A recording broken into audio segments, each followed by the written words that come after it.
I'm reading a book right now called Darth Plagueis by James Luceno.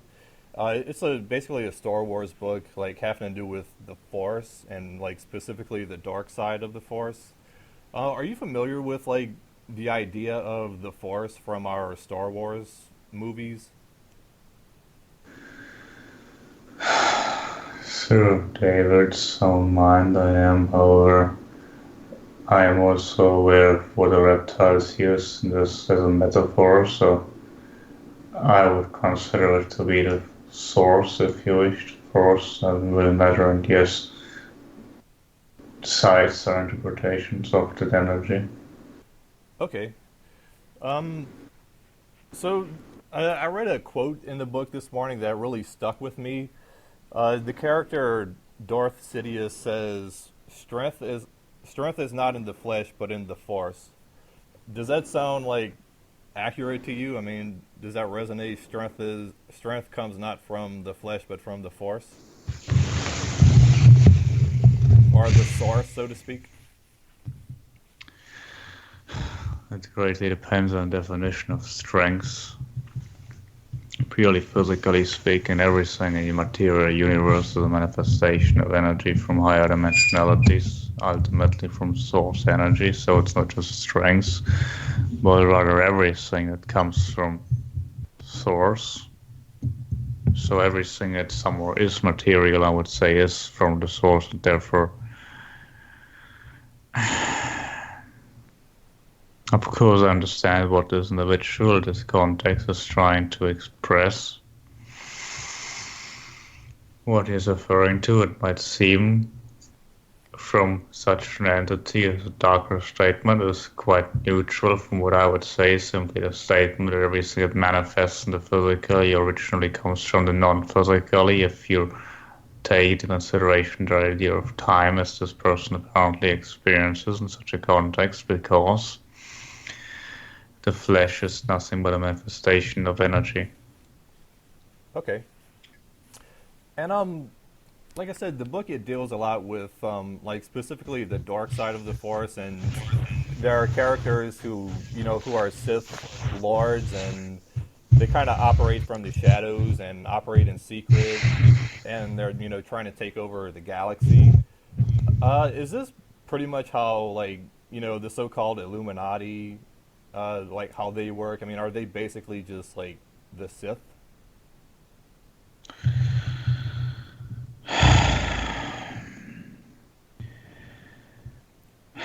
Do you understand what I mean by the Sith?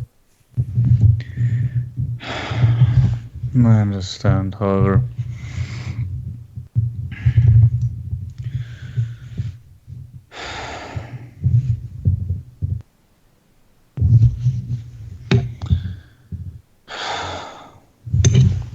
Well, it is more than one fold. There are your secret groupings and your bladders of many origins, many purposes. It's perhaps an oversimplification when you have in this modern mythology that you call a fantasy tale, and there are your Sith lords who probably look some but not look at themselves in such a manner what you consider perhaps a black arts or dark magic, whatever is now used by numerous groupings. So I would not say that they're exactly like this, as there are many of them are simply more economically motivated, not necessarily energetically. Okay. So they're perhaps somewhere between the cliche idea of your rich banking families and what you might consider a Sith Lord, but then again also some other things. Okay. You said before that the real life version of the Force from Star Wars is basically source energy. Uh, is is there any real life version of the Jedi Order within the Galactic Federation or whatever? Meaning, like a group of people who try to maintain peace and justice throughout the universe, kind of like the Jedi, and who get their strength and power like from harnessing the light side of source energy rather than like traditional military power.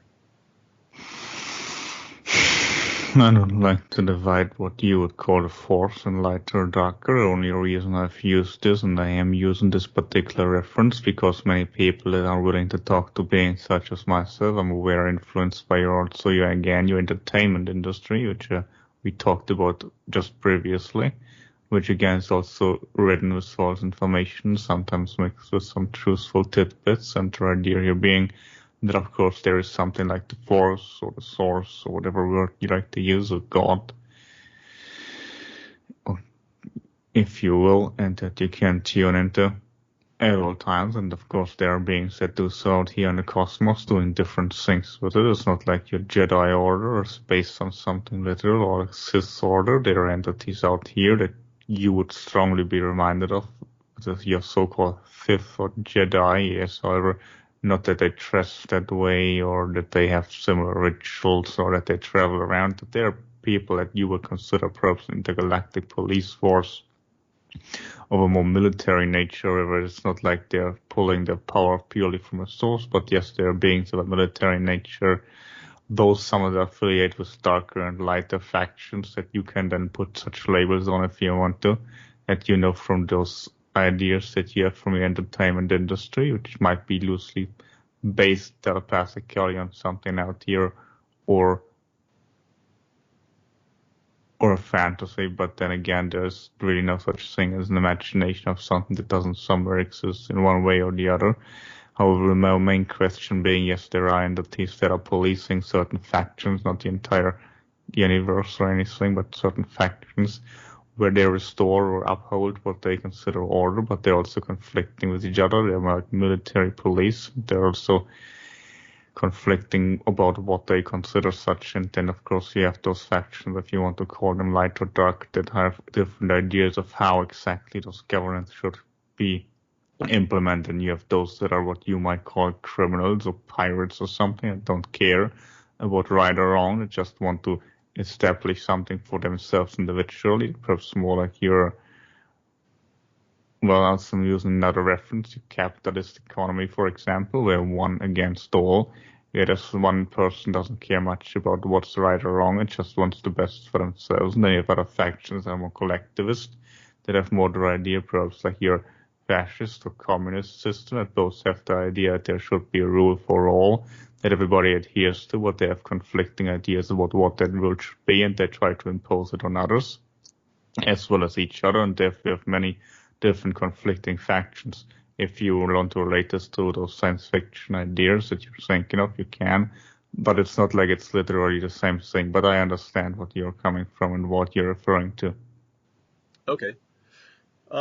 So like one ability of the Jedi in Star Wars is that they're able to move stuff around with their mind, like through what we call telekinesis. And I know like a lot of higher evolved races are able to do this. But like, can you explain basically how this works? I mean, like, I don't know, are they using source energy, or like how do they move stuff with their mind? From what I'm aware, reptiles have touched upon this previously, so I'd like to share here is mainly their idea what they are, or who is, but in general, anybody who does this changes the attributes, the coordinates of a certain object, and therefore it's not necessarily appearing somewhere else. It's more like the attributes are changing, therefore the location is different because, well, I can't really use better terms because there are simply none in your language. But the coordinates of something are changed, and therefore it simply appears in another you consider location. Okay. Can you personally like move stuff with your mind? Yes, however, we have also progressed to a degree where we don't necessarily need to move objects from the physical plane. It's possible, but you can also just manifest objects. But then again, you don't really manifest an object out of what you call thin air. It's also being teleported, but from another dimensionality. Okay. Um, Now, like throughout the Star Wars movies, like there's this common goal of the Jedi, like where they talk about bringing balance to the Force by destroying the Sith, and like the Sith practice the dark side of the Force, and so like the idea is if they destroy the Sith, they'll destroy the dark side, and then there'll be balance throughout the whole universe. Which, like, to me, like, even whenever I first saw the movies, like, that didn't really make sense because if you destroy the dark side, then like you're just gonna have a huge imbalance of light side energy. And I know like you and KALASK have both talked about how there's like I don't know there's some rule of the universe where there has to always be a balance of light and dark side energy. But can you explain in general like why it has to be this way? I mean, why can't it all be light or all be dark? A simple concept of all is one. It's not so much the ideas, suppose what like many crews on your planet would like to misinterpret or just interpret their own. The idea is not that all people are the same, but the idea everything is interconnected, and therefore if you change something somewhere, then there needs to be the opposite change somewhere else. Like when you have a full glass of water, but you decide that you want to shove a physical object in there, like a cork or a pen, and then obviously the water needs to that's then therefore being shoved out of the glass. It can't disappear. It's still there. It's just outside of the glass now. Same with light or dark. If you try to shove light into a place that's dark, and the darkness goes away, but doesn't stop existing. It's just somewhere else then.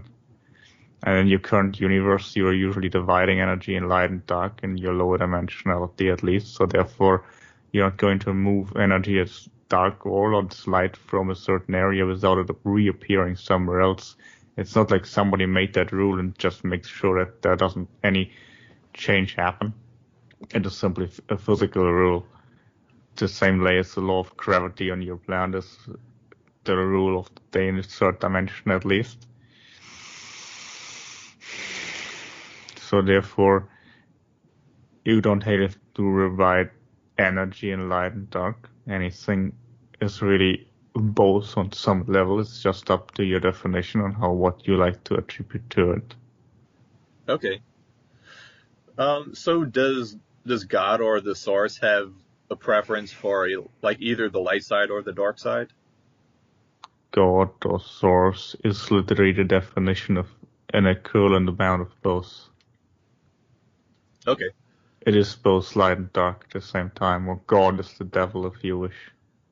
Okay.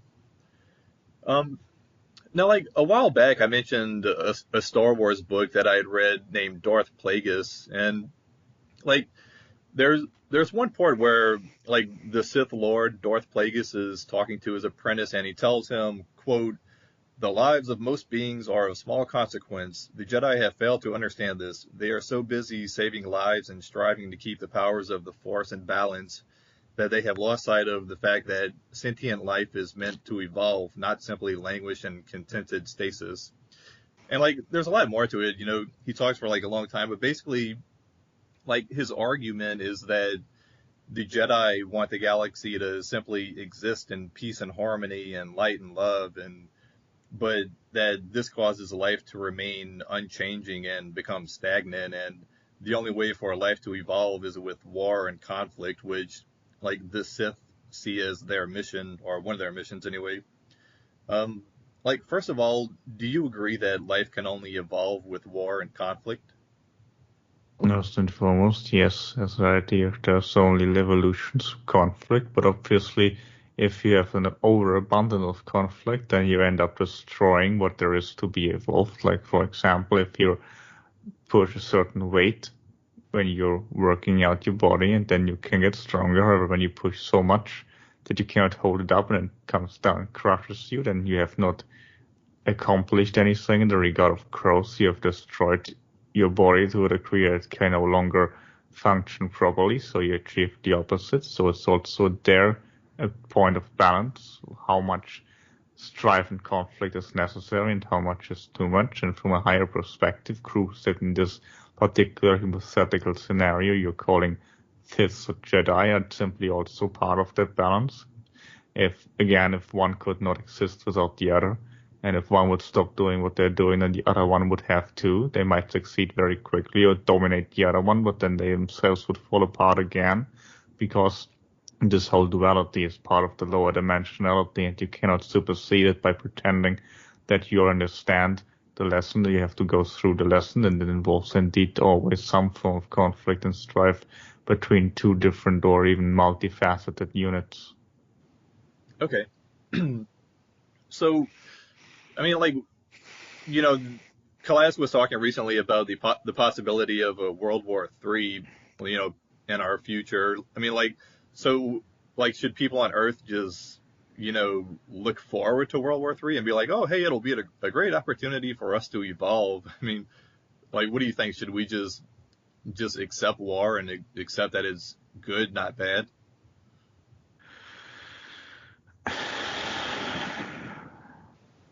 There's a lot of different facets to it in general. The more you accept conflict in any situation, the less it is necessary. Like, for example, also your corona crisis reduced the necessity for a lot of conflict, but now due to your racial uprising, that's more or less back to what you consider the beginning of the year or end of last year in terms of frequency. Again, from my vantage point, it's the same moment. It's just what happened in the meantime. You experienced the time, but the frequency, you're again at the same idea. And yes, it's in general the concept, if you accept the conflict as being part of life, it's unnecessary. Of course, if all human life on this planet would be destroyed, for your species that would be the end, but in the general cosmos that would not be that much of a difference. It's not that I wish for such. However, you also remember there's an overpopulation of your species. You often consider an overpopulation of many species on your planet to be a plague. And it's not really incorrect in the idea your current virus is also to some degree a plague. However, your species for many others is also a plague. Many entities on your planet consider humans a plague, not consciously, but the way they interact with your species. Therefore, a reduction of numbers of humans on your planet can be beneficial. Obviously, through the amount of nuclear weaponry, it's not the ideal way to curb such an idea of overpopulation, and to put it mildly, it would also damage your planet to a great degree and many other life forms as well as including mine. So therefore, it's not my preferred method of what should happen on your planet. Also, in terms of your species, obviously not the ideal way. Even if there would be a reduction of numbers, there could be a much more less destructive method. However, energetically speaking, you are just chosen this path, and there's not much I can say about it. Otherwise, again, it also comes back to what I shared earlier about your media entertainment industry, which is also instigating people to a great degree, and I do not see a realistic option that will change in the future. So therefore, you're likely moving down that path currently. I can't give you a time frame or anything, but with all conflict in life, and as long as you embrace the necessity of it happening, you can reduce the possibility of the necessity of it happening. I'm trying to find some more of a metaphor and explanation to bring this point home somewhat more effectively. Like, for example, if you fall down from a high place, if you perhaps experienced that a couple of times in your life, where you jump down from a high place and you resist the impact and you don't want to land on the ground because you're afraid to hurt yourself and you tense up the body and then you break your ankle or something worse. However, if you agree to the fault, so to speak, and you embrace the impact and just roll yourself off because your body remains lax and somewhat cooler or softer, and you're not tensed up, then very often you can fall from a higher distance height without necessarily breaking your bones. Okay. So, do you know of any species in the universe that that do evolve somehow, but they never have war? Yes, but that's mainly because they have come through that learning lesson in what you would consider a time frame, so therefore there exists a version of them that is permanently at war, as well as a version that is permanently at peace, and then on a hierarchical equilibrium there is the balance. Okay. And everything in the universe somewhat is in conflict with everything else, so war is just the definition that you have on your planet of conflict on a certain scale. But when you walk over a nice field, the sun is shining, butterflies, and you think you're in perfect harmony and peace, but many entities that you're stepping on in the grass probably not consider your particular moving over the crash as a particular peaceful endeavor. To them, it might be life-threatening. So everything in the cosmos is somewhat always in conflict, but that conflict is also part of a greater harmony. One moment I find the idea of circle of life or something similar, that is likely a good way to describe it. Everything, even death, is part of life, and therefore also conflict and peace is really a definition. Okay. Like I told Metax, the Sith Lord character, Darth Plagueis of Star Wars, makes the argument that the Jedi philosophy of peace and harmony causes life to stagnate in a state of contented stasis, and it's only through war and conflict that life evolves. Is this similar to the Draconian Empire's reason for their desire to spread war, meaning to help the universe evolve, or like is the Empire purely interested in its own power? The latter, purely interested in conflict and conquest for its own sake, or from a latter vantage point, obviously, yes, we are serving as a role of balancing the whole idea out and the whole idea of growth, right? The whole peaceful endeavor of healing, licking wounds, etc. after the war is before the war, so to speak, right? In other words, we are indeed, in this larger scheme of things, functioning as such a manner. I'm aware there's some reference to one of the poets, the person of Melnius from the Western Zone region. There is where a proverbial devil is stating that he is the source or the force that always wants evil but always ends up creating good, right? Because it teaches learning lessons automatically. This is more or less the role that the Emperor has voluntarily or involuntarily taken in the universe, but quite voluntarily. But again, what it serves a larger function, that there is indeed only growth through strife, is not just a reference point of the Empire, but any higher evolved entity will acknowledge this, right? Okay. It's just that we are indeed fighting from a vantage point of, yes, we want conflict for our own sake, but from our understanding, what we arrived at, indeed, from a larger scheme of things, we're also playing this game, and they're also very playing a role that's supposed to be also beneficial to our entities. So, Service to self being service to others, etc. right. So, what is the main goal or motivation of the Empire? Is it to have domination of the entire universe, or do you? Conquest, yes. Okay. Complete takeover. That's the original goal with which we set out. It's multifaceted. We also realize we need to have different approaches. Depends what star system we are invading. If we want to cross dimensionality bridges, depends what species we're interacting with. So we're also learning and growing ourselves in the process, which also led to us interacting with you, for example. Okay. What do you mean by me? You mean me as an individual or as a species? As a species, obviously, you being individual, obviously you're also part of this, yes. Okay. So is it fair to say that the Empire is basically like the Sith in the sense that they both covet power above all else and they foment wars and worship the dark side of source energy, or is that too oversimplified? It's somewhat accurate. Willpower, yes. Willpower being the god or the connection to source, etc. Right.